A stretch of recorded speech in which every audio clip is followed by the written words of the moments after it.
बारिश में एक अजीब काली नोटबुक प्रकट होती है। आश्चर्यजनक ये है कि बारिश की बूंदें भी इसे गीला करने की हिम्मत नहीं करती। विचित्र नोटबुक पर एक पंक्ति रहस्यमय अक्षरों की दिखाई देती है। सुबह सुबह भीगे हुए अय्ये का उस पर नजर पड़ी। घर जाकर जिज्ञासा के चलते अय्ये ने नोटबुक खोली, जिस पर लिखा था कि यह जीवन और मृत्यु का न्याय करने वाली नोटबुक है। बस जिस व्यक्ति का नाम लिखा जाए वो तुरंत मृत्यु को प्राप्त होगा। अय्ये बेहयाई से हंसा। क्या प्राथमिक स्कूल के गेट पर लगा लट्टू अच्छा नहीं बिक रहा है? इस तरह की नीरस चीजें बेचना शुरू करें। ठीक उसी समय अय्ये टीवी पर भगोड़े की जानकारी देख रहा था। अरे सही मौका है आजमाने का। उसने भगोड़े का नाम लिख दिया और उसके बाद नोटबुक को एक तरफ फेंक दिया। इस समय वही भगोड़ा बो में खड़ा था। कूले के पुश्ता के नीचे एक महिला का अपहरण कर लिया गया था। अचानक उन्मत्त चिल्लाने वाला अपराधी सीधे दर्द में संपूर्ण शरीर में ऐंठन से पीड़ित हुआ। अचानक दिल का दौरा पड़ा और उसकी मृत्यु हो गई। अगले दिन खबर सुनकर यह घबराकर कमरे में वापस गया। नाम की पुष्टि करने के बाद उसने फिर से नोटबुक के नियमों पर नजर डाली। उस समय आय के चेहरे का भाव आपके फोन में दूसरे वाले की तरह था।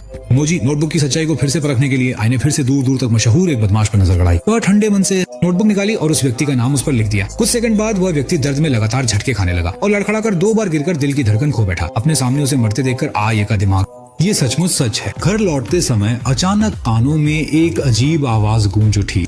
एक लंबे पंखों वाले राक्षस ने आकाश से उड़ान भरी और सीधे आकर अय के सामने रुक गया। जबरदस्त दबाव से अय हिल नहीं पा रहा था। राक्षस ने अय से कहा कि वह इस नोटबुक का मालिक ल्यूक है और जो भी इस नोटबुक को छूता है उसे वह दिखता है। अगर डरते हो तो नोटबुक फेंक दो और नोटबुक की सारी यादें भी मिट जाएंगी। ये सुनकर अय पागलों की तरह हंसने लगा। नोटबुक की शक्तिशाली क्षमता देखकर वह इस जीवन मरण के निर्णय की भावना से पूरी तरह मोहित हो चुका था। ल्यूक की मदद से अय्ये ने उन बुरे लोगों को दंडित करना शुरू कर दिया जो कानून के किनारे पर रहते थे। एक के बाद एक कानून से परे अपराधी खाने का पैकेट लेने लगे। यहाँ तक कि जेल में बंद कैदियों को भी नहीं छोड़ा। जल्द ही विभिन्न विचित्र मौतों ने समाज का ध्यान आकर्षित किया और बोफुलर ने इसके लिए एक जांच दल का गठन किया, जिसकी जिम्मेदारी अय्ये के पिता को दी गई। साथ ही जांच दल ने दवन द्वीप के प्रथम जासूस एल को भी बुलाया। रात में टेलीविजन पर एक न्यूज एंकर ने खुद को एल कहा और कहा कि अय्ये सिर्फ एक कोने में छिपा हुआ बचकाना अपराधी है और आश्वासन दिया कि जल्द ही अय्ये को पकड़ लिया जाएगा। अय्ये ने यह सुनकर सीधा एंकर का नाम नोटबुक में लिख दिया। कुछ सेकंड के बाद इसके बाद एंकर को सांस लेने में तकलीफ होने लगी और वह अचानक मर गया। जिस समय अक्षी खुश हो रहा था, असली एल अचानक टीवी पर दिखाई दी। असल में एल ने डेटा विश्लेषण के माध्यम से अक्षी के अपराध के तरीके को समझ लिया था और यह अनुमान लगाया कि अक्षी कांतो क्षेत्र में ही है। अगले दिन जब अक्षी टहलने निकला तो अचानक उसे लगा कि कोई उसका पीछा कर रहा है, लेकिन चूंकि उसे सामने वाले का नाम नहीं पता था इसलिए वह असहाय था।